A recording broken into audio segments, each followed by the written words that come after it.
Olá, messiânico, tudo bem com você? Seja muito bem-vindo a este canal, feito especialmente para você. Por aqui, você irá encontrar os ensinamentos de Meishu Sama para ouvi-los quando quiser. Neste áudio, vamos estudar os ensinamentos de Meishu Sama, indicados para leitura pelo presidente Marco Antônio Batista Rezende. Ensinamento do culto mensal. O espírito precede a matéria. Conforme me referi anteriormente, tecerei considerações sobre a relação entre a doença do ser humano e o mundo inorgânico, que chamamos de mundo espiritual. O ser humano é constituído pela união e integração entre o corpo e o espírito. O corpo é uma matéria visível, e por essa razão, todos podem distingui-lo. O espírito é invisível, mas existe, sendo uma espécie de elemento etéreo. Assim como o corpo é uma existência do mundo atmosférico, o espírito é uma existência do mundo espiritual. Este mundo, conforme expliquei, é transparente, mais rarefeito que o ar e semelhante ao nada. Entretanto, longe de ser o nada, ele é, na verdade, a fonte geradora da força infinita e absoluta, que por ora chamaremos de força cósmica. É um mundo misterioso e inimaginável, cuja essência é formada pela fusão das essências do Sol, da Lua e da Terra. Tudo o que existe no universo é criado e desenvolvido pela força cósmica, e ao mesmo tempo, como se juntam impurezas, estas são submetidas à purificação. É como o acúmulo de sujeira no corpo humano que necessita de banho. Portanto, quando se aglomeram impurezas no mundo espiritual da Terra, elas se concentram em determinado ponto e aí surge a ação purificadora da tempestade, que efetua a limpeza.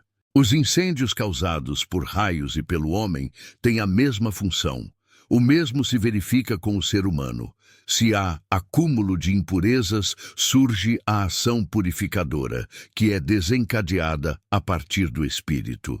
As impurezas, ou seja, as nuvens espirituais, são opacidades que surgem no espírito, que é um corpo transparente. Existem dois tipos de nuvens espirituais.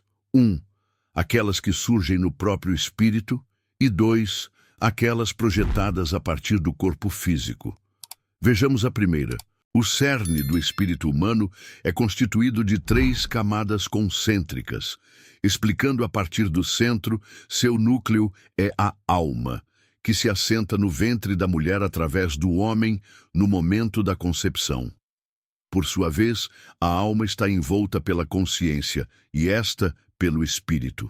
O estado da alma se reflete no espírito por meio da consciência, e o estado do espírito se reflete igualmente na alma, por intermédio da consciência.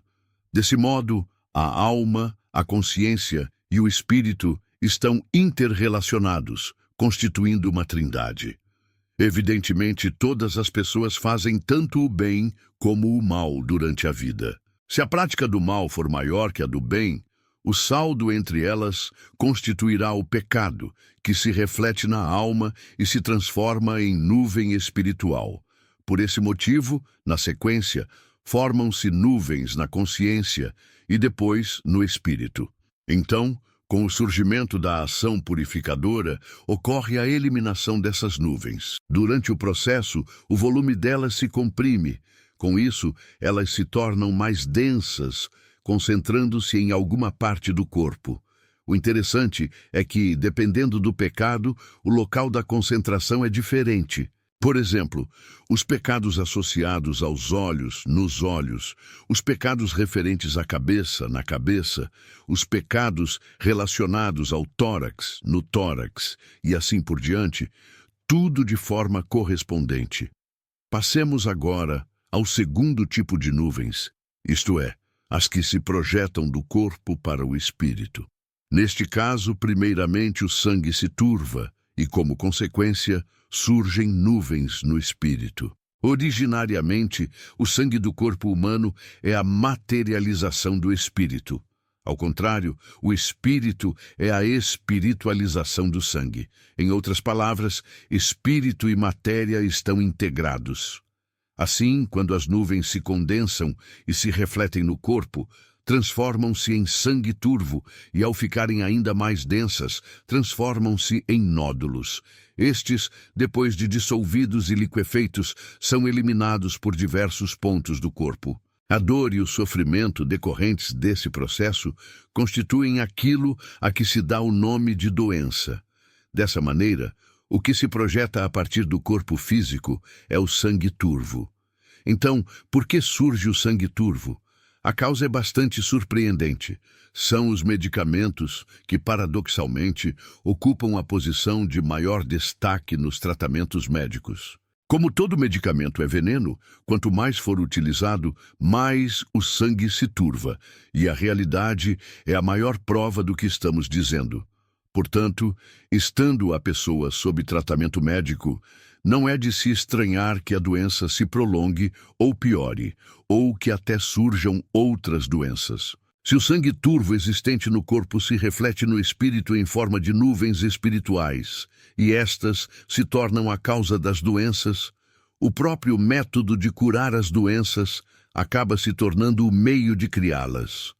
Não se conseguirá a erradicação completa das doenças se, primeiramente, não forem removidas as nuvens do espírito, uma vez que a lei universal estabelece que o espírito precede a matéria. Já o nosso método, que é a aplicação dessa lei, cura completamente as doenças por meio da purificação do espírito. Por essa razão, ele é chamado de Jorei, que significa purificação do espírito. Desconhecendo tal princípio, a medicina convencional despreza o espírito e tenta curar apenas o corpo.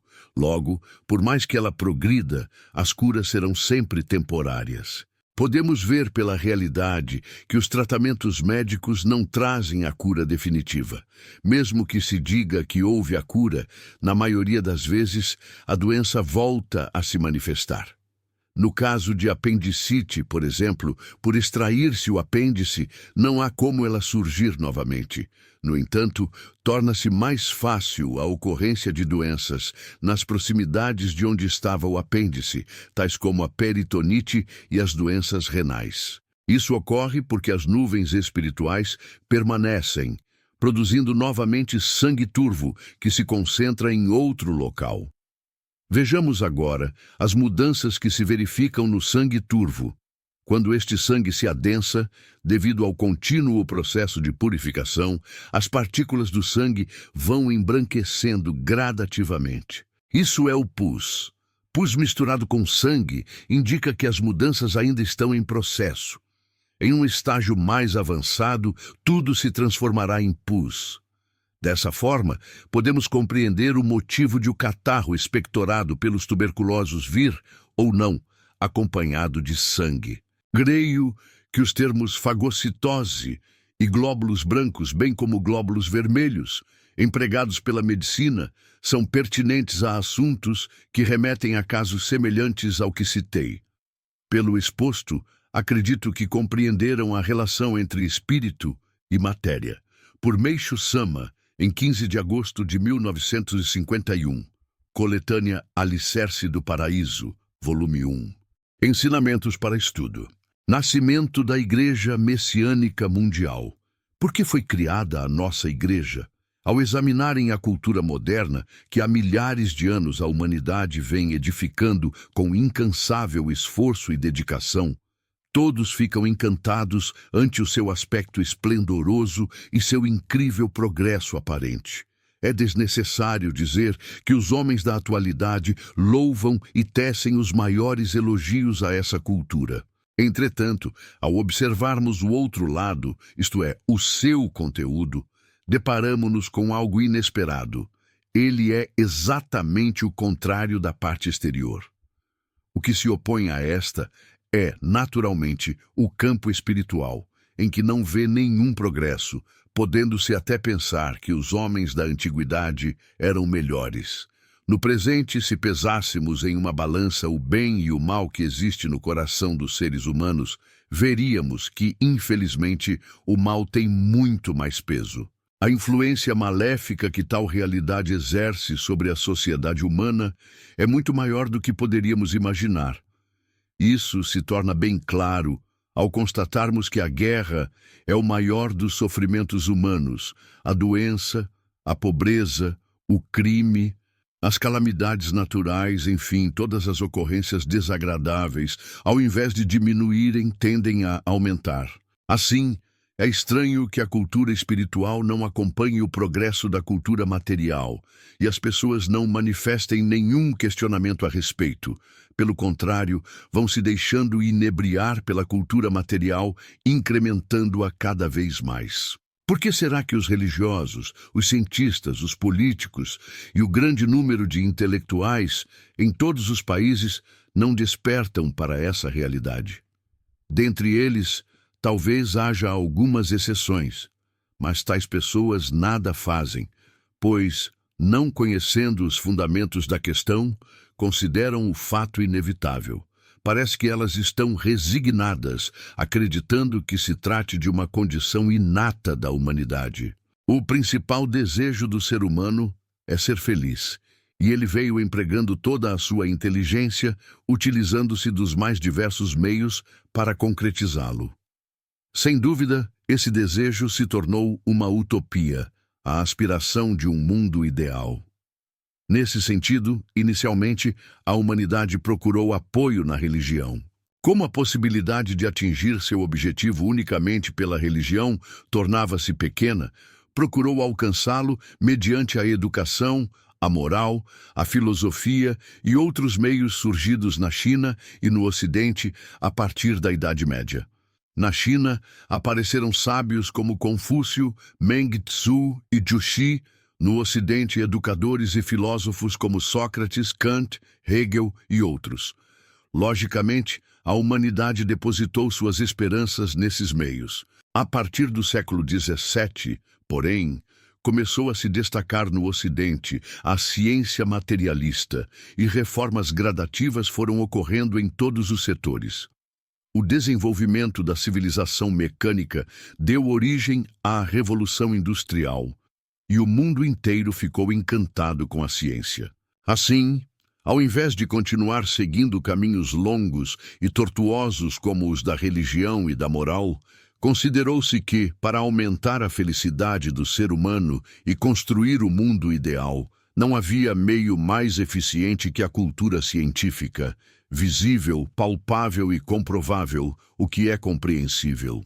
Além do mais, constatando que quanto mais adiantada é a cultura de um país, mais rico e próspero ele é. Mais armamentos esse país possui, mais abençoada é a vida de sua população, mais ele é respeitado pelo mundo, chegando seu poder a influenciar as nações vizinhas. Os países, disputando entre si, procuraram imitá-lo. Em vista disso, a cultura científica foi evidenciando um rápido progresso até chegar ao estágio atual.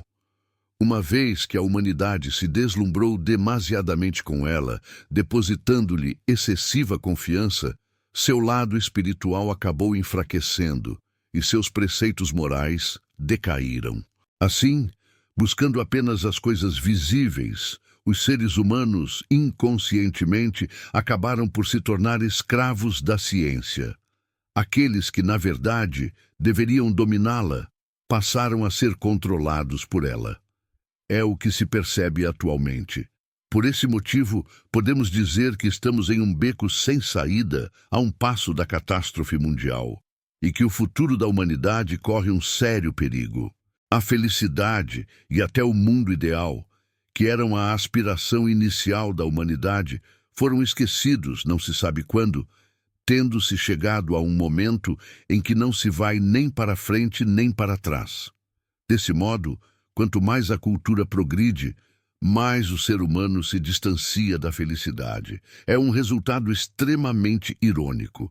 Parece uma gangorra. Quando um dos lados sobe, o outro desce. Falando em termos mais simples, inicialmente tentou-se construir o paraíso terrestre com a cultura espiritual, mas já que sua concretização parecia impossível, apelou-se para a cultura científica. Avançou-se com força total. Não obstante, conforme foi exposto anteriormente, ao invés de se alcançar o paraíso, chegou-se a um estado pior que o do próprio inferno. A iminência da destruição da humanidade com a invenção da bomba atômica.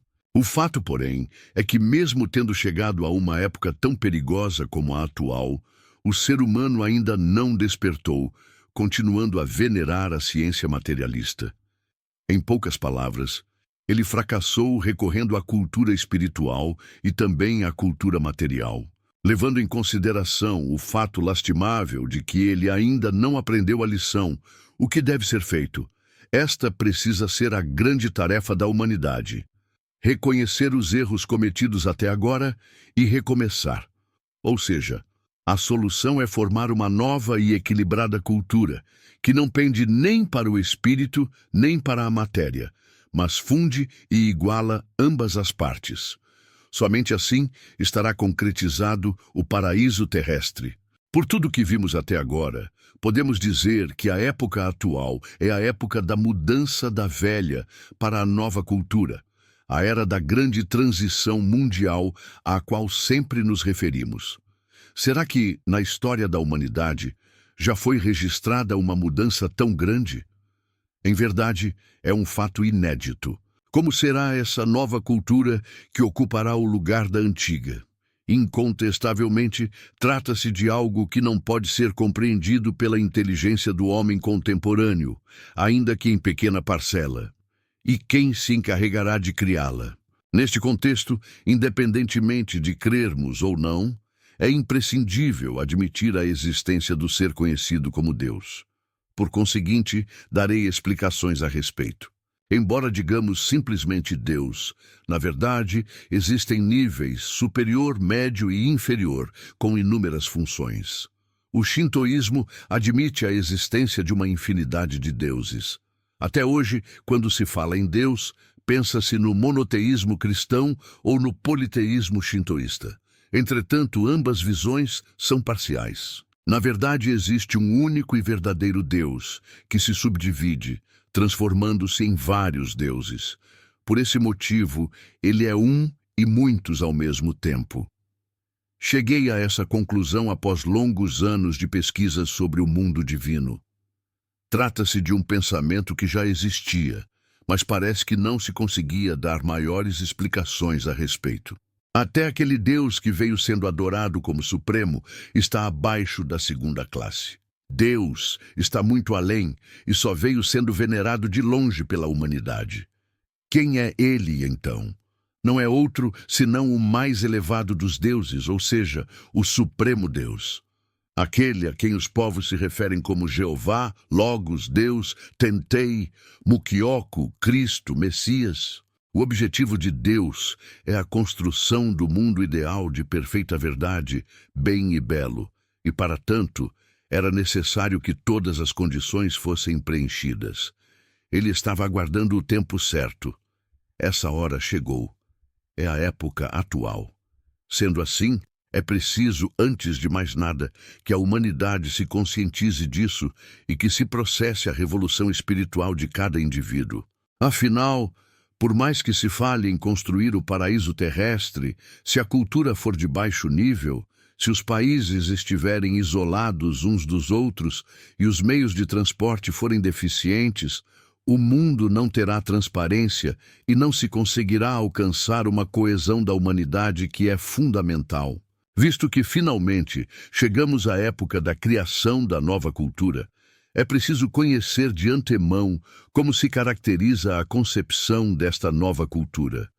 Para tal, Deus se utiliza de um ser humano como seu instrumento e, naturalmente, realiza sua grandiosa obra.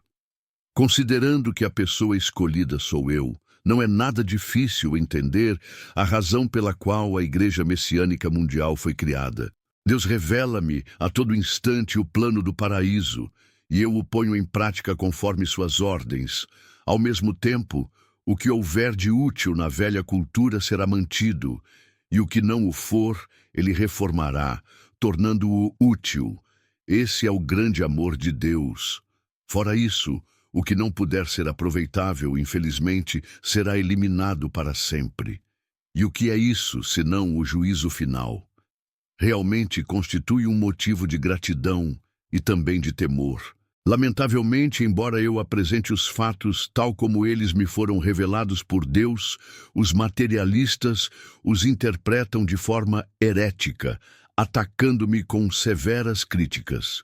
Isso é natural, pois durante longo tempo os seres humanos só tiveram a experiência de viver uma das formas da cultura, a espiritual ou a material, de modo que eles não podem compreender facilmente uma cultura equilibrada que não pende para nenhum dos lados. As pessoas que estão do lado da cultura espiritual dizem que as graças materiais manifestadas por nós são realizações de uma fé de nível inferior, que busca apenas as coisas materiais.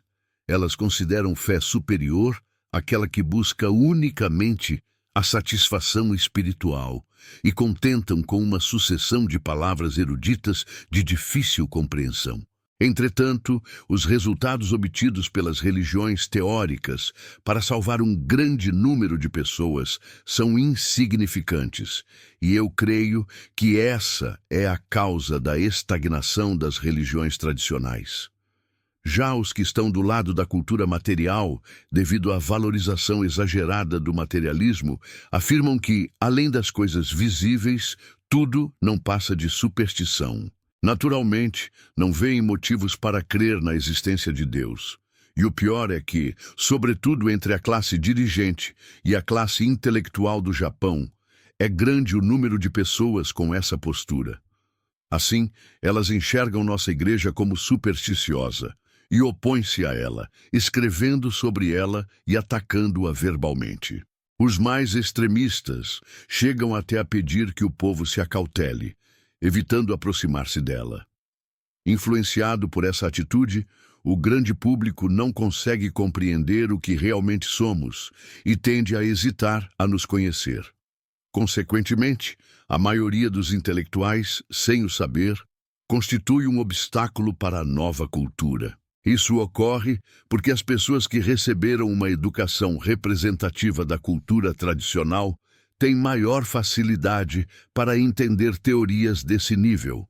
Os detentores do Prêmio Nobel enquadram-se em tal categoria. Todavia, quando surge uma teoria muito elevada, distante do nível cultural da época, os intelectuais, por não a compreenderem de forma alguma, consideram-na herética, combatem-na e tentam neutralizá-la. Isso também se evidencia na Europa, como podemos constatar pelos sofrimentos infligidos a inovadores como Jesus Cristo, Sócrates, Copérnico, Galileu, Lutero e outros. A teoria exposta por mim é muito mais inovadora que a desses inovadores, adiantada 1 ou 2 séculos em relação à época atual. E por esse motivo, as pessoas que a ouvem pela primeira vez e aquelas que estão presas à cultura tradicional ficam boquiabertas e não pensam em analisá-la devidamente, simplesmente rechaçam-na, afirmando de forma taxativa que se trata de mera superstição. Reflitamos, se ela não passa de uma teoria excêntrica, por que será que, sem sofrer o menor abalo, a nossa igreja continua se expandindo, embora receba tantas censuras e ataques e seja reprimida pelas autoridades? Deve existir alguma razão. Não sei quantas vezes ela percorreu caminhos espinhosos e atravessou chuvas de flechas. Apesar de tudo, a obra de construção do paraíso terrestre está avançando bem mais rápido do que se esperava. Inegavelmente, isso é de difícil compreensão pela lógica humana.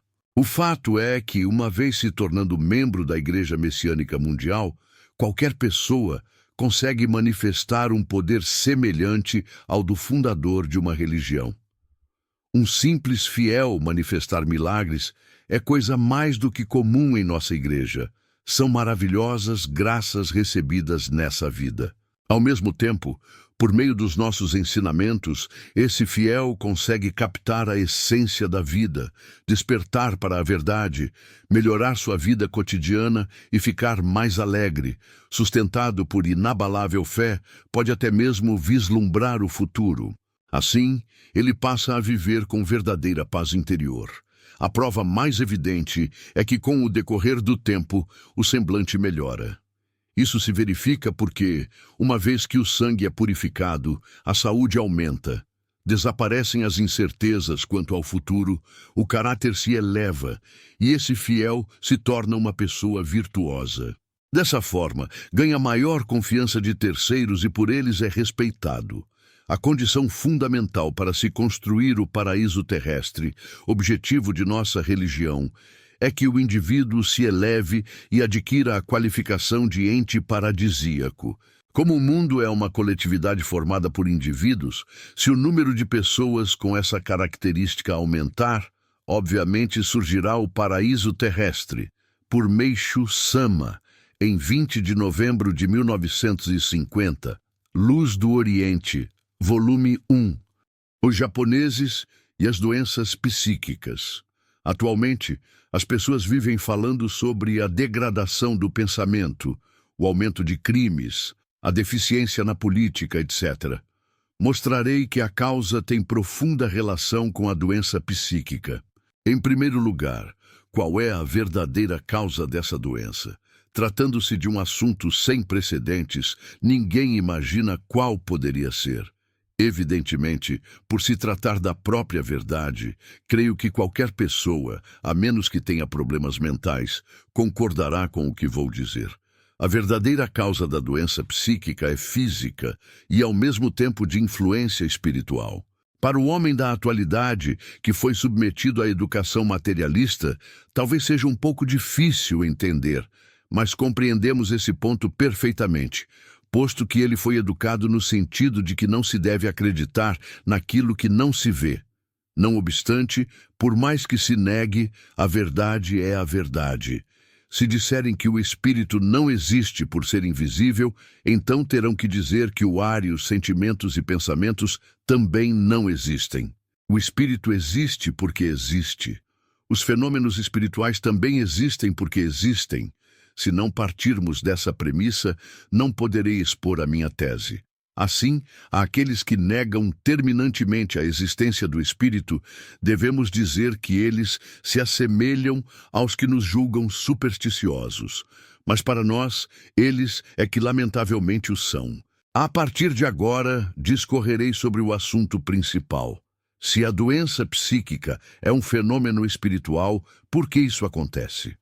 Muitas pessoas se queixam de pescoço e ombros enrijecidos, o que é uma realidade. Posso dizer que praticamente todos os japoneses se ressentem disso. Aliás, pela minha longa experiência, posso afirmar que todas as pessoas apresentam esses sintomas. É raro, mas há quem diga não sentir isso. Nestes casos, o pescoço e os ombros estão tão rijos que elas não têm dor. Ou seja, é possível que tenham predisposição para isso. Creio que o leitor ficará surpreso se eu disser que esse enrijecimento constitui a verdadeira causa da doença psíquica. Com o desenrolar da explicação, acabarão concordando comigo. Com o enrijecimento do pescoço e dos ombros, os vasos sanguíneos que levam o sangue ao cérebro ficam comprimidos, causando anemia na parte frontal da cabeça. Isso é um problema, porque a anemia no interior da cabeça não se resume a uma simples anemia. Uma vez que o sangue é a materialização do espírito, essa anemia leva à diminuição das células espirituais, da região cerebral, que caracteriza a anemia espiritual. Essa é a causa imediata da doença psíquica. A influência na forma de encosto ocorre no local do corpo espiritual, que está anêmico. A maioria desses espíritos é de animais como raposa, tanuki e, mais raramente, de cães e gatos, sendo sempre espírito desencarnado. Pode ocorrer também encosto em conjunto de espírito humano e espírito animal. Analisando o sonen do ser humano, diremos que ele é constituído de razão, emoção e vontade. Esta transforma os dois primeiros em ação. A explicação é que a função da parte frontal do cérebro é comandar a razão e a da parte posterior, comandar a emoção. Prova disso é o desenvolvimento maior da parte frontal da cabeça nas pessoas de raça branca, que indica riqueza de razão. Em contrapartida, as de raça amarela possuem a parte frontal estreita e a parte posterior desenvolvida, indicando riqueza de emoções. Todos sabem que o indivíduo da raça branca é mais racional e o da raça amarela mais emocional. Além disso, razão e emoção estão sempre em luta no interior do ser humano. Se a razão predomina, não há erros. Mas, por outro lado, reina a insensibilidade. Se a emoção for dominante, fica-se à mercê dos instintos, e isso é perigoso. O ideal seria ambos estarem harmonizados, sem que nenhum deles prevaleça. Todavia, o ser humano sempre acaba pendendo para um dos lados. Para manifestar a emoção ou a razão em ação, necessita-se da vontade, independentemente do seu grau de intensidade. A fonte dessa vontade localiza-se na região umbilical. Podemos dizer que este é o local que tem a função de gerar a ação. O trabalho conjunto da razão, emoção e vontade constitui a trilogia do sonen.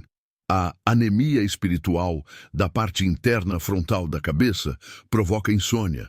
Esta, na maioria das vezes, é causada pelos nódulos na região da medula oblonga, na zona occipital direita, os quais comprimem os vasos sanguíneos. A insônia acentua a anemia espiritual, e os espíritos de animais aproveitam a oportunidade para encostar.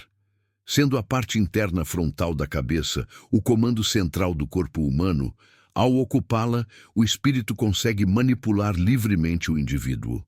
Principalmente o espírito de raposa, este tem interesse em utilizá-lo à sua vontade, pois com isso se torna influente entre seus companheiros, fato que o ser humano nem imagina. Em breve, baseado nas minhas experiências, pretendo escrever detalhadamente sobre os espíritos de raposa. Por conseguinte, gostaria que aguardassem ansiosamente. Como vimos, é tarefa inerente da razão controlar constantemente a emoção, que é instintiva ao ser humano, cuidando para que este não cometa erros. De qualquer modo, a pessoa consegue manter a normalidade devido à razão, que atua como força da lei sobre a emoção. Portanto, se houver a perda dessa força, a emoção ficará totalmente desgovernada. Eis o que é a doença psíquica. Quando a força da lei está atuando plenamente no interior da parte frontal da cabeça, ciente disso, o encosto não consegue dominar a pessoa.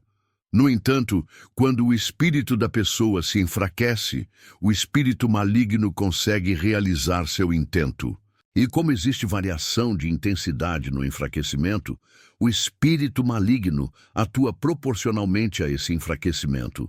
Por exemplo, considerando que a plenitude do espírito da pessoa na parte frontal da cabeça seja 100%, não há possibilidade de encosto.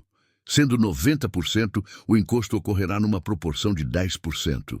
À medida que essa totalidade vai diminuindo, a proporção do encosto vai aumentando para 20%, 30%, 40%, 50%. E quando o encosto chega a 60%, a razão está com apenas 40%. O que caracteriza sua derrota para a emoção. Nessas condições, o encosto consegue controlar livremente a pessoa. Como disse no início, o enrijecimento do pescoço e dos ombros comprime os vasos sanguíneos e causa a anemia espiritual, propiciando ao encosto atuar nessa mesma proporção. Atualmente, não há ninguém que esteja livre do enrijecimento. Portanto, podemos dizer que ninguém possui plenitude espiritual. Até mesmo aqueles que são respeitados na sociedade têm uma deficiência espiritual de 20% a 30%.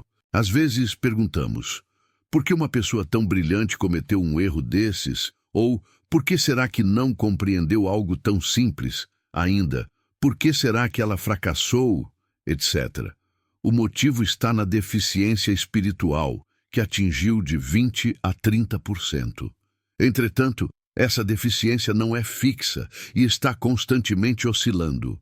Ao realizar ações louváveis, a deficiência não passa de 20%. Quando, por algum motivo, ela incorre no mau pensamento e comete um crime, a deficiência ultrapassou os 40%. Frequentemente vemos casos de pessoas que se arrependem após cometerem um crime. Nesse momento, geralmente, o nível de deficiência já retornou a cerca de 20 ou 30%.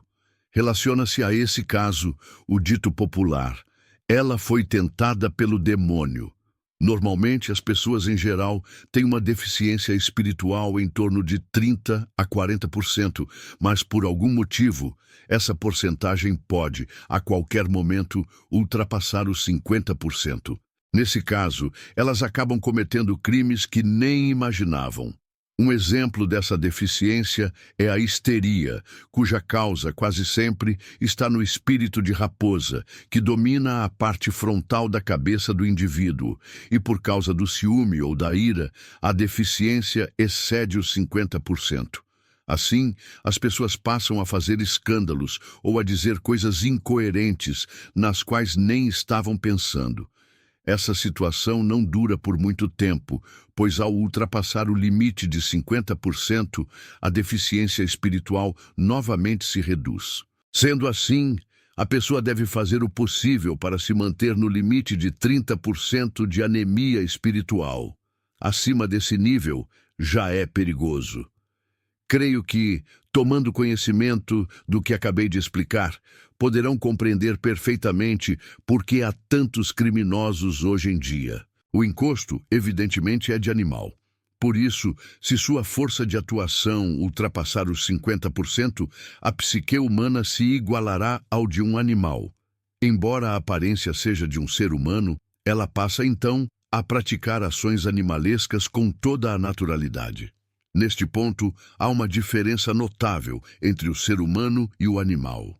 Enquanto o amor existe entre os seres humanos, em algumas espécies de animais, ocorre o amor entre o macho e a fêmea e destes pelos filhotes, mas o amor solidário é muito escasso.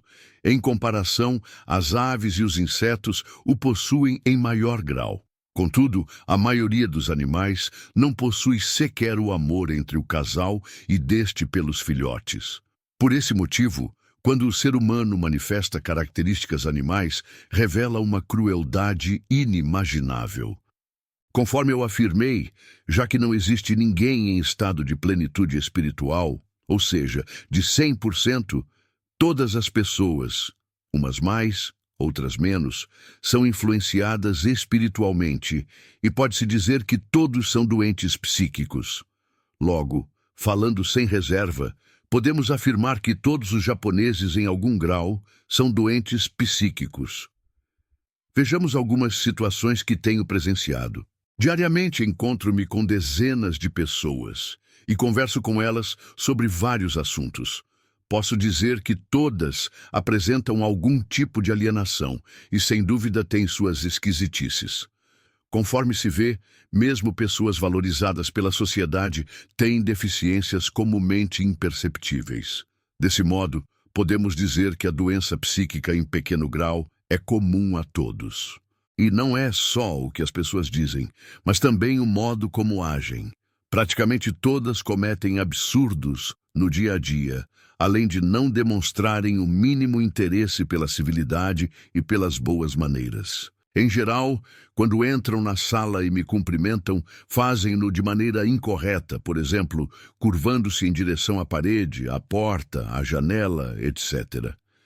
Realmente, há pessoas de todos os tipos. Algumas são excessivamente corteses e outras, ao contrário, secas demais. Podemos concluir, portanto, que todos são doentes psíquicos em pequeno grau. Para finalizar, vou falar sobre o método fundamental de solução, que é a eliminação do enrijecimento do pescoço e ombros que obstrui o envio de sangue para o cérebro. Posso afirmar que, para eliminar esse enrijecimento, evidentemente, não há neste vasto mundo outro meio além do nosso jorei. Por conseguinte, os membros da nossa religião normalmente possuem deficiência espiritual, entre 20% e 30%, e é certo que não existe aquele que ultrapasse os 30%. Para comprovar essa realidade, basta observar o caráter dos nossos membros. Nesse sentido, acredito que, na atualidade, a Igreja Messiânica tem dado grande contribuição para a prevenção do mal social. E ao indagarem qual é a constituição do enrijecimento do pescoço e ombros, posso afirmar que, sem dúvida, são as toxinas medicamentosas. Por Meishu Sama, em 20 de abril de 1950. Coletânea Alicerce do Paraíso, volume 2. Ordem. Desde os tempos antigos dizem, Deus é ordem. Concordo plenamente. Em qualquer situação, se algo não transcorre tranquilamente, é porque a ordem não está sendo respeitada, principalmente no que diz respeito às relações humanas. Há uma máxima em chinês que afirma, mesmo entre um casal, deve haver distinção entre as partes. Entre o mais velho e o mais jovem, deve haver ordem. Realmente, são palavras sábias. É surpreendente a quebra de ordem que vem ocorrendo ultimamente na sociedade. A ordem e a civilidade estão intimamente relacionadas, e isso exige especial atenção. Conforme podemos comprovar quando observamos a grande natureza, tudo segue uma ordem. A sequência da primavera, do verão, do outono e do inverno, a alternância dos dias com as noites, o crescimento da vegetação, etc. Jamais ocorre de as flores da cerejeira desabrocharem antes das flores da ameixeira. O mesmo se passa quando alguém vai receber jorei em situação de doença. Primeiramente, devemos dirigir-nos à igreja para recebê-lo e depois resolver outras questões. Assim procedendo, nem é preciso dizer que a eficácia do jorei será mais notável. Tenho observado frequentemente pessoas que constroem casas, reservam para seus filhos os aposentos do andar superior e ficam com o cômodo do térreo. Por estarem ocupando uma posição superior, os filhos passam a não mais dar ouvidos aos pais. O mesmo se dá no caso de patrão e empregado. Por essa razão, é preciso prestar muita atenção a esse aspecto. Pode parecer irrelevante, mas o mesmo cuidado se deve ter para com a ordem dos assentos em uma sala. O chefe da família deve ocupar a parte principal, em seguida, a esposa e depois o primogênito, a primeira filha, o segundo filho, etc. Procedendo-se assim, o ambiente se torna plenamente harmonioso. Do contrário, é muito natural que possam ocorrer contendas e situações desagradáveis. Já participei de muitas reuniões cujo clima pesado podia ser logo percebido por quem chegasse. Notei que isso geralmente se passava quando a disposição dos assentos não estava de acordo com a ordem. De modo geral, para se definir os lugares, devem ser considerados de ordem inferior aqueles que ficam próximos à entrada do recinto e de honra os que estão mais afastados. Sabemos que a parte principal é a que se localiza em frente do tokonoma.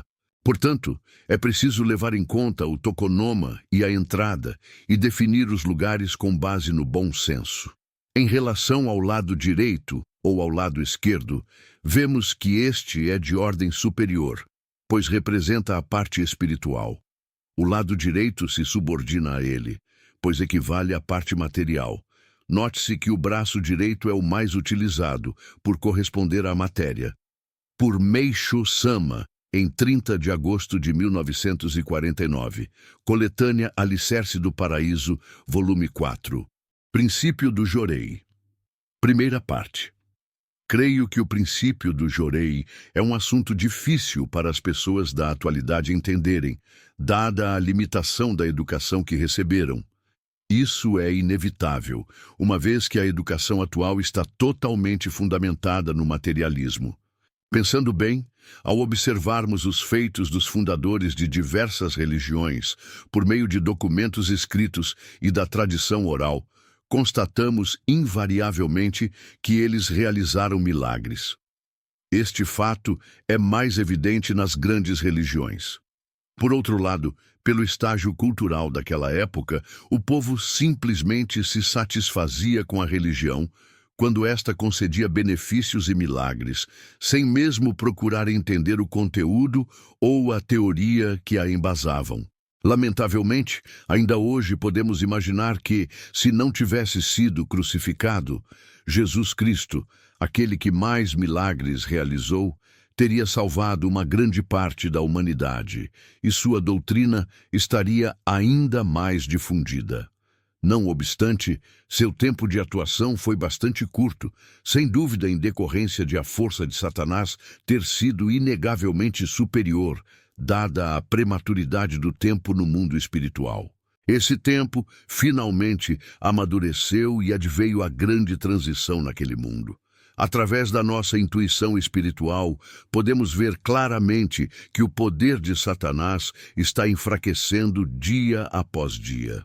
Por intermédio da revelação divina, foram-me esclarecidos todos os acontecimentos até hoje considerados mistérios do mundo. Assim, é-me possível distinguir o certo e o errado, explicar o fundamento do bem e do mal, corrigir o erro de todas as coisas. Em face da realidade atual, que pende apenas para o progresso da cultura material, definitivamente vou incrementar o avanço da cultura espiritual e, com o desenvolvimento integrado de ambas, fazer surgir o mundo ideal, o paraíso terrestre. Nesse sentido, elucidarei alguns fundamentos dos excelentes resultados alcançados pelos membros de nossa igreja por meio de milagres surpreendentes. Diferentemente dos primórdios da civilização, ou ainda da época da cultura pouco desenvolvida, atualmente o ser humano não confia plenamente apenas na manifestação de milagres. Sem uma explicação teórica dos fatos, ele não se convence de jeito nenhum.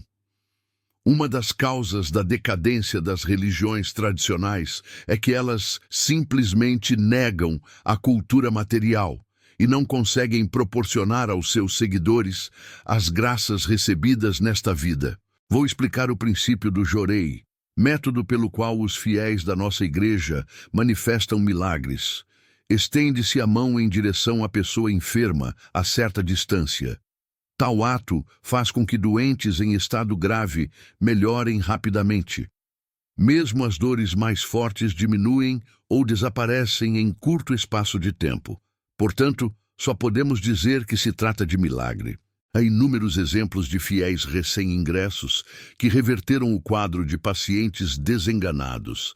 Trata-se, pois, de uma questão completamente fora da lógica da visão materialista da atualidade. A medicina atual é o resultado de milhares de anos de estudos e de aperfeiçoamento constante de renomados estudiosos de vários países. E seus métodos terapêuticos são respeitados pela minúcia e sofisticação. Entretanto, não é exagero considerar como maravilha do século o fato de um indivíduo comum obter resultados notáveis, ministrando jorei a doentes que não conseguiram restabelecer-se com o tratamento de especialistas, formados à custa de elevadas despesas, com estudos e pesquisas durante dezenas de anos. É realmente um fato que está além da razão. Todavia, é difícil para as pessoas aceitarem esses resultados só de ouvir falar. Ao contrário, acabam considerando-os como superstição ou insanidade, o que talvez seja uma reação natural. Afinal, trata-se de um grande acontecimento, inédito na história. A declaração audaciosa de um mundo livre de doença, pobreza e conflito feita pela nossa religião não seria possível caso não tivéssemos absoluta certeza disso. Se não possuísse competência para tal, ela enganaria o mundo e cometeria um delito imperdoável. No entanto, os milagres que citei, na verdade, para nós, não são milagres, pois possuem fundamentos sólidos e surgem porque devem surgir. Já que tudo isso está embasado em explicações científicas, vou escrever a respeito o mais detalhadamente possível. Princípio do Jorei. Segunda parte. Para explicar o princípio do Jorei, torna-se indispensável o conhecimento de um fato que passo a expor. Todas as coisas existentes no universo são constituídas não só de matéria, mas também de espírito, invisível aos nossos olhos. O ser humano, logicamente, é formado de espírito e corpo físico. Em uma classificação sumária, o espírito é a essência do Sol. O corpo físico, as essências da Lua e da Terra. Em termos mais compreensíveis, o espírito é fogo, yang, masculino, frente, vertical e dia. O corpo, por sua vez, é água, yin, feminino, verso, horizontal e noite. A ciência, porém, não admite a existência do espírito, objetivando somente a matéria, e isto é que constitui o erro fundamental. Ora, se o ser humano fosse desprovido de espírito, não passaria de um simples objeto. Seria apenas uma matéria inanimada como o pau e a pedra, sem vida e sem atividade mental. A razão do erro da ciência, até hoje, consiste em não compreender essa teoria tão simples. Para os cientistas, no espaço só existe o ar, nada mais. Todavia, a verdade é que, além do ar, existe um número incalculável de elementos invisíveis. Lamentavelmente, a ciência ainda não progrediu a ponto de detectá-los. Por felicidade, eu descobri a existência desses elementos, tendo dado ao conhecimento obtido o nome de ciência espiritual. Com essa descoberta, evidentemente, iniciou-se a época em que as doenças, o maior sofrimento da humanidade, serão extintas. Tudo o que diz respeito a elas, e permanecerá obscuro até hoje, foi elucidado. Portanto, podemos dizer que as pesquisas no campo da medicina, na forma como existem hoje, não serão mais necessárias. A seguir, vou mostrar a origem do aparecimento das doenças. Conforme eu já disse, o ser humano é constituído de espírito e matéria, que segue o princípio da dualidade.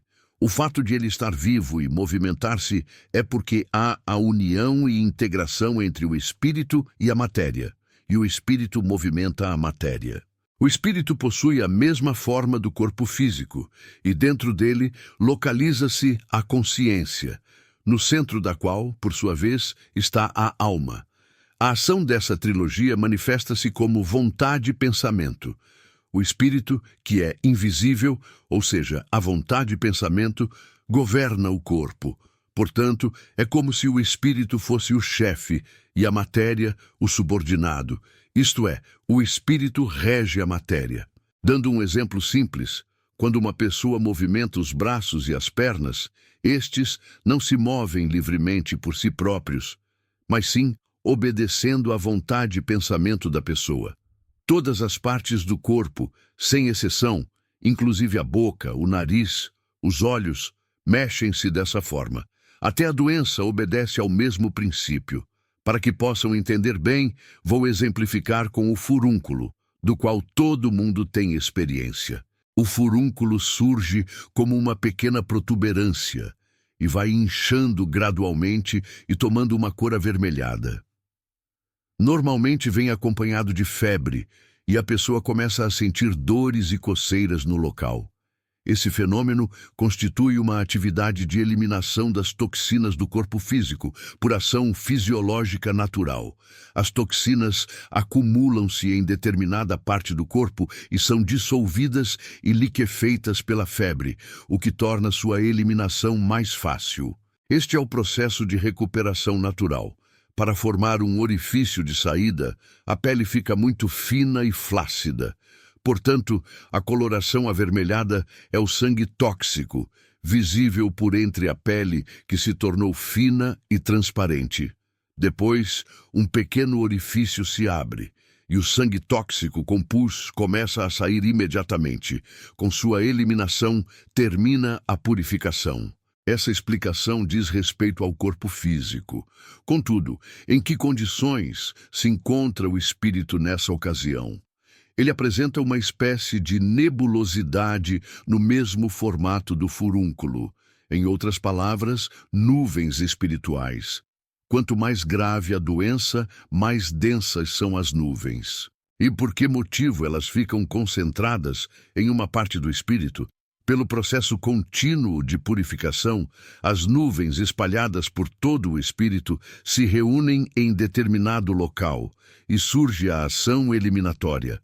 Isso constitui a doença. Existe, pois, uma relação inseparável entre o espírito e o corpo.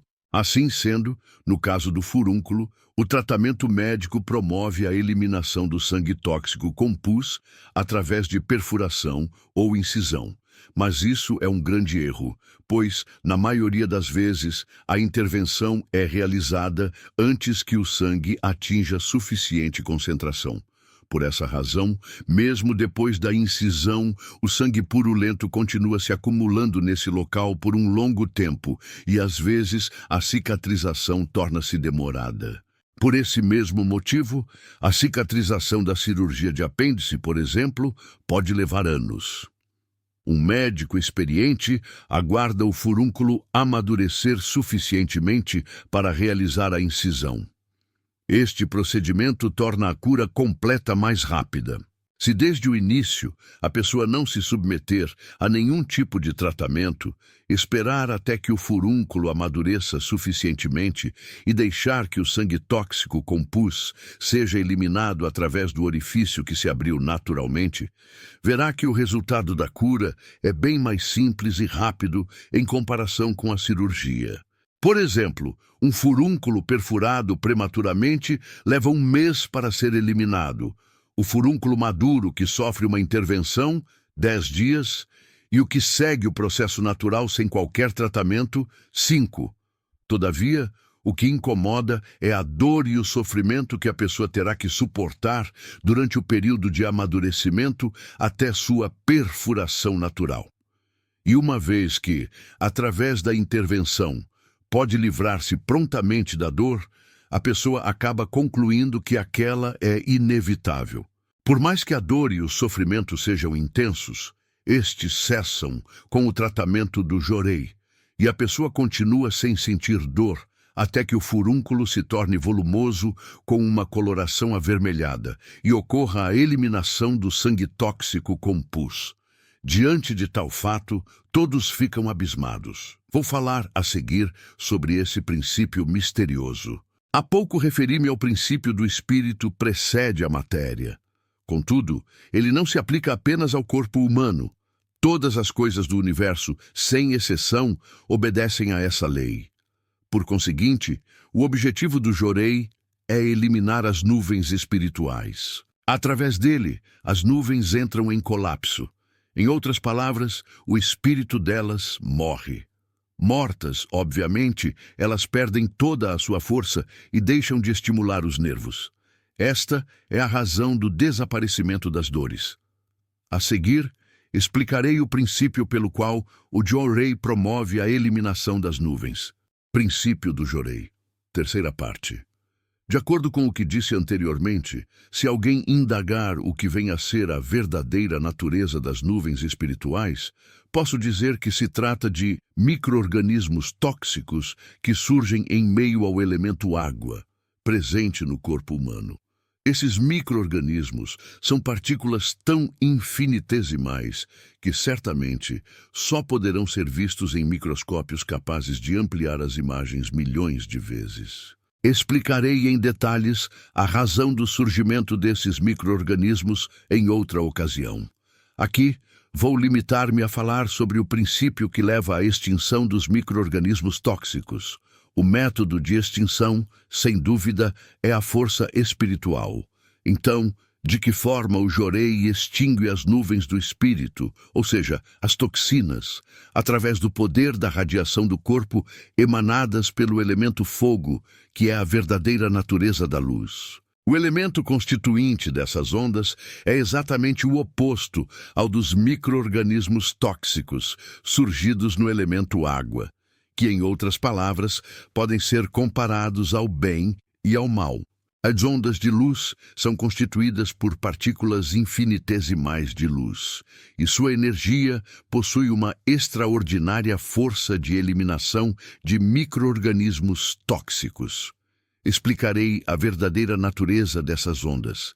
As partículas que as constituem são irradiadas por Deus e são a fonte das graças recebidas nesta vida, manifestadas através dos milagres realizados pelo Jorei da nossa religião. Eu sabia que tanto os membros como as pessoas em geral estavam maravilhados e desejosos de conhecer o princípio do Jorei. Da minha parte também tinha grande vontade de elucidá-lo, mas devido à prematuridade do tempo, não podia torná-lo público. Finalmente, chegou o momento em que se tornou imprescindível levá-lo ao conhecimento de todos. O método do Jorei que tenho empregado atualmente consiste em outorgar às pessoas um papel onde está escrita a letra Hikari, que significa luz. Os efeitos se manifestam quando esse papel é colocado junto ao peito, como um objeto de proteção. Isso ocorre porque da letra Hikari se irradiam poderosas ondas de luz, que são transmitidas do corpo, através do braço pela palma da mão de quem ministra o Jorei. O mais adequado é ministrá-lo a uma distância de aproximadamente 30 centímetros até alguns metros. E por que motivo se irradiam ondas de luz da letra Hikari? Elas são emitidas do meu corpo e, pelo elo espiritual, transmitem-se instantaneamente à letra em questão. É muito semelhante às ondas de rádio. Se as ondas de luz são emitidas do meu corpo espiritual e propagadas através do elo espiritual, surge então a seguinte pergunta: que segredo existe em meu espírito? Quando compreenderem isto, a dúvida desaparecerá.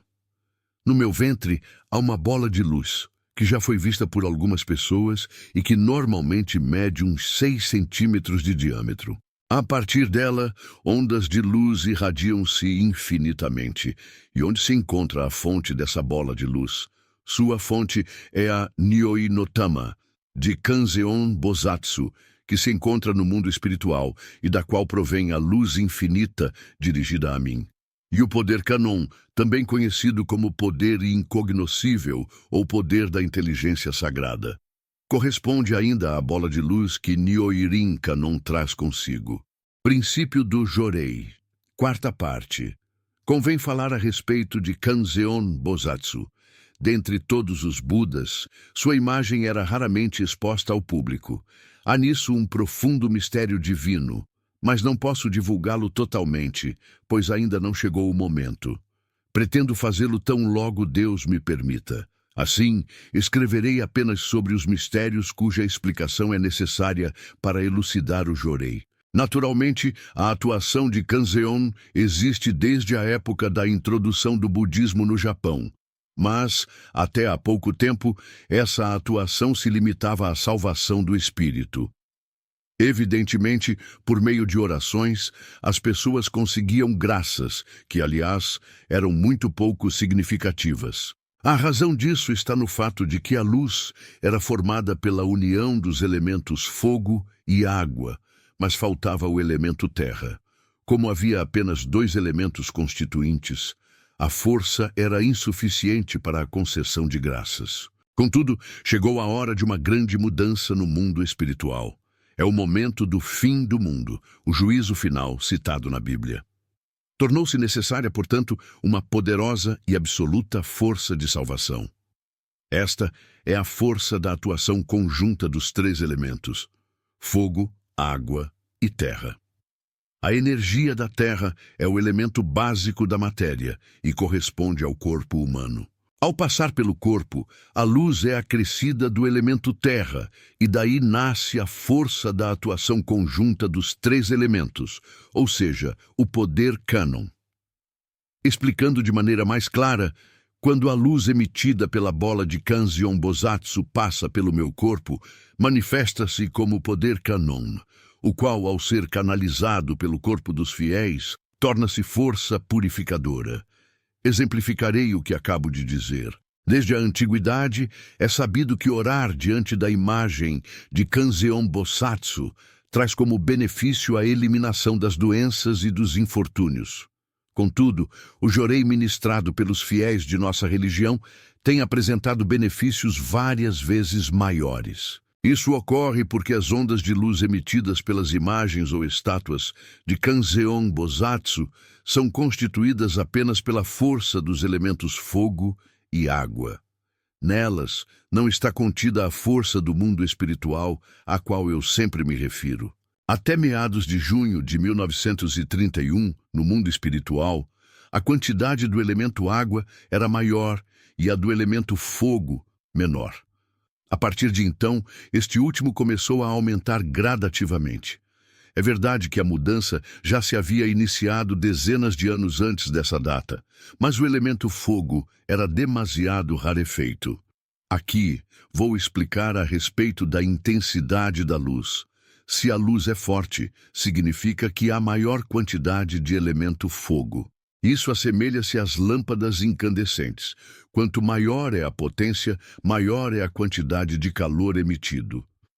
Outro exemplo é que, como existe uma massa de elemento fogo em meu ventre, as pessoas dizem que minha temperatura é bem mais alta que a das pessoas em geral. Praticamente todas as noites recebo massagem nos ombros e quem o faz diz que emana muito calor de mim. No inverno, sempre acabo tirando 1 ou 2 agasalhos. Se permaneço em um cômodo durante algum tempo, as pessoas acham que ele ficou aquecido, e muitas vezes dou gargalhadas e digo que sirvo como substituto do aquecedor. Mesmo em dias de frio, costumo ficar 1 ou 2 horas só de pijama após o banho. Além disso, gosto especialmente de banhos mornos. É semelhante ao princípio do aumento de calor quando se joga água sobre o fogo e da maior intensidade do frio nos dias límpidos de inverno. Por Meishu Sama, em 30 de maio de 1949. Coletânea Alicerce do Paraíso, volume 1. Sejam fortes as pessoas de bem. Ao observarmos o mundo atual, veremos o crescimento excessivo de pessoas más. Consequentemente, a opressão que elas exercem e o sofrimento que causam às pessoas de bem são fatos que todos já conhecem. Vou esclarecer a causa fundamental dessa situação. Desde os tempos antigos, as pessoas de bem são geralmente consideradas fracas e as más fortes. Como resultado, as más tornam-se cada vez mais dominadoras. Antigamente, pela falta de leis e de órgãos de segurança, os indivíduos bons não podiam se opor à violência dos malfeitores e acabavam resignando-se. Entre os civis, os mais fortes e arrojados sobrepunham-se aos demais. Na história e nas lendas japonesas, há inúmeros exemplos de samurais malvados que abusavam do poder da espada, e os civis, por medo, nada podiam fazer contra eles. Havia, portanto, uma enorme diferença entre aquela época e a nossa sociedade atual. Realmente, após a restauração Meiji, o Japão adentrou a era do florescimento da civilização e, desde então, até os dias de hoje, ocorreu o aperfeiçoamento paulatino das leis, e a sociedade em geral tende a ser contra a violência. Infelizmente, a sociedade do Japão ainda não conseguiu exterminá-la por completo. Até o término da Segunda Guerra Mundial, em algumas ocasiões, o militarismo e os grupos ativistas de direita chegaram a adotar um pouco de violência como recurso valioso transmitido às gerações. Após a guerra, sem o militarismo e com a repressão à direita, a sociedade se tornou mais pacífica. Contudo, nos últimos tempos, os malfeitores passaram a usar, de forma extremamente astuta, outros meios, sem ser o da violência. Evidentemente, eles atormentam os bons, objetivando dinheiro. Qual seria o meio utilizado por eles? A intimidação por vias legais, e com isso, escapam sutilmente da lei.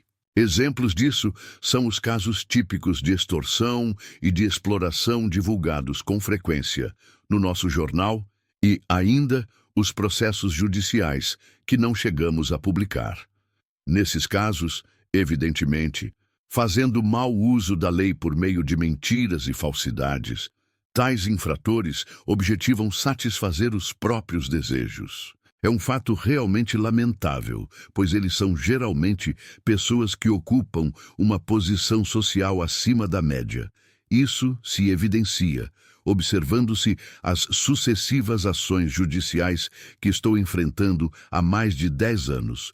Desde antigamente, venho defendendo firmemente um princípio: os bons não se devem deixar vencer pelos maus. O verdadeiro bem é aquele que consegue ser mais forte do que o mal. Pelo fato de as pessoas boas perderem para as más, é que estas se vangloriam, constituindo a maior causa de não se conseguir exterminar o mal social completamente. Nesse caso, a maioria pertence à classe acima da média. Portanto, trata-se de criminosos intelectuais.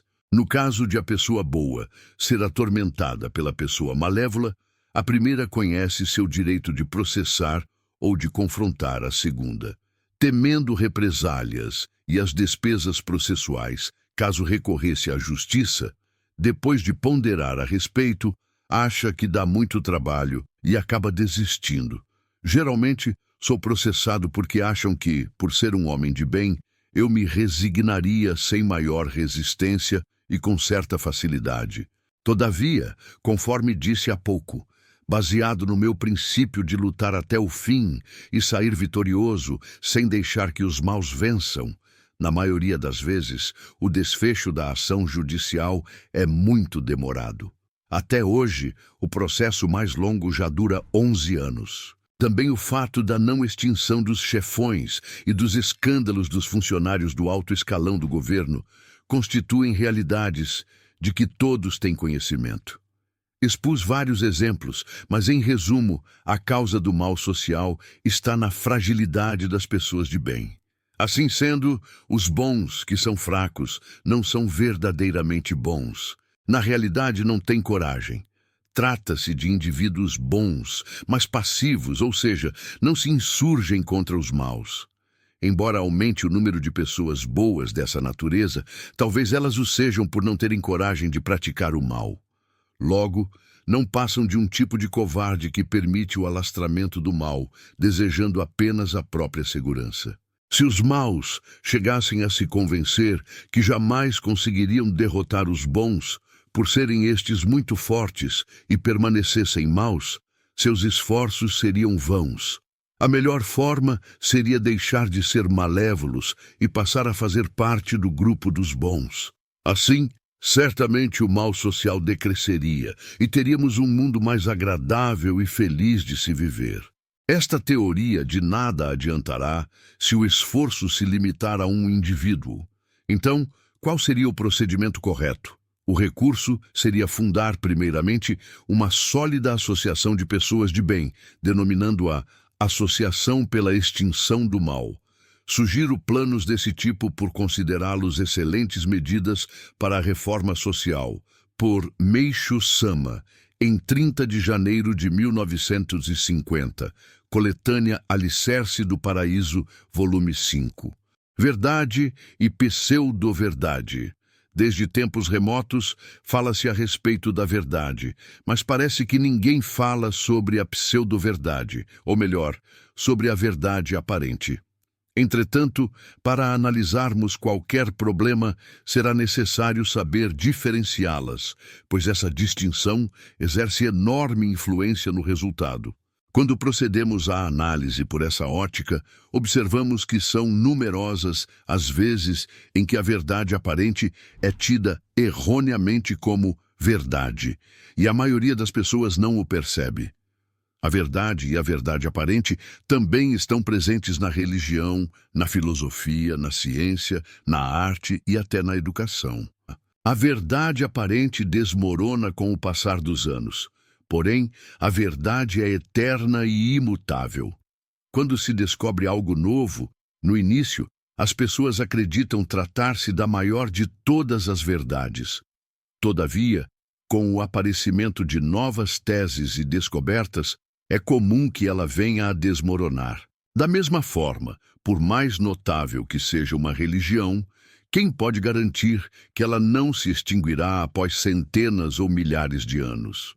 Não seria uma extinção total, mas somente da parte que constituía a verdade aparente, e é óbvio que se manteria a parte verdadeira. Mesmo que não possuísse nada que pudesse ser mantido, essa religião não seria alvo de críticas, pois cumpriu sua missão de contribuir para o progresso da cultura. É inegável que quanto mais próxima da verdade a verdade aparente estiver, mais longa será sua vida.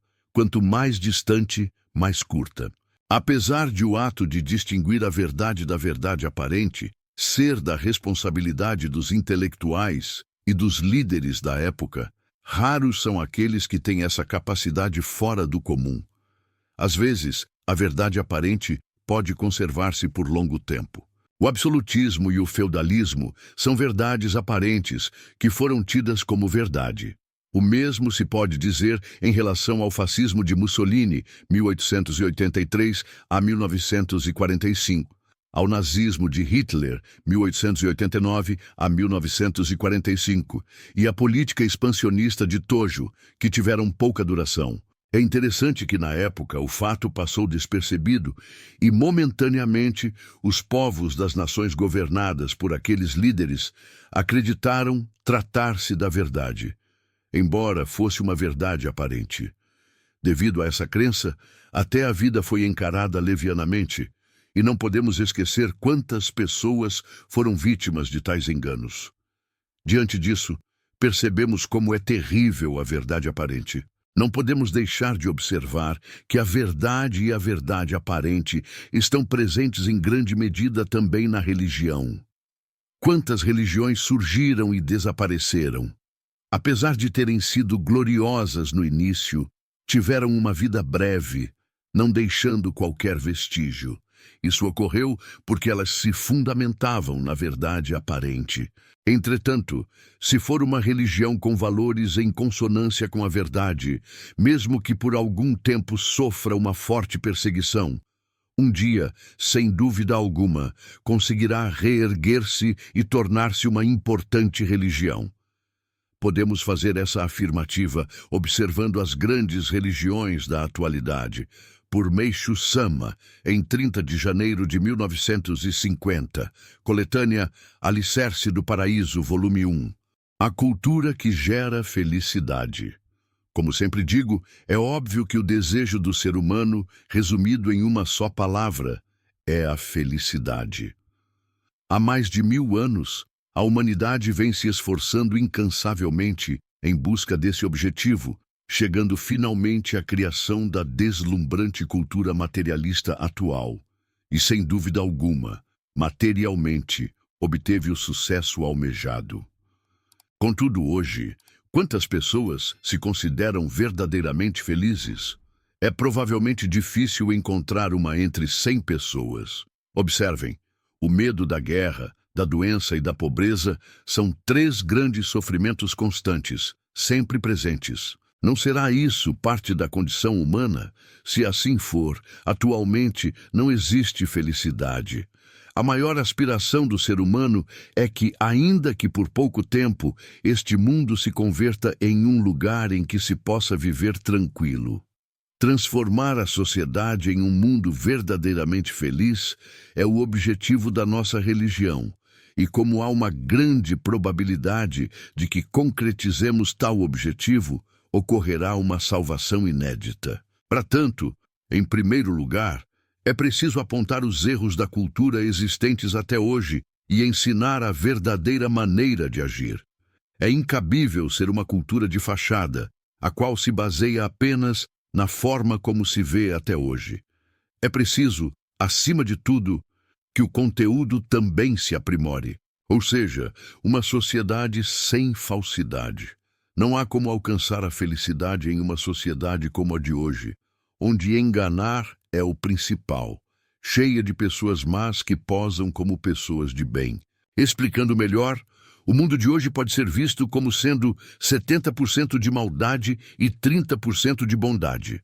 Naturalmente, os 30% correspondem ao amor correto e virtuoso, porém, nessa proporção, é lógico que o bem perderá. De fato, o mal se sobressaiu demasiadamente e o bem, hoje, está sendo cada vez mais oprimido. Assim, a infelicidade e as calamidades vão sendo criadas umas após as outras.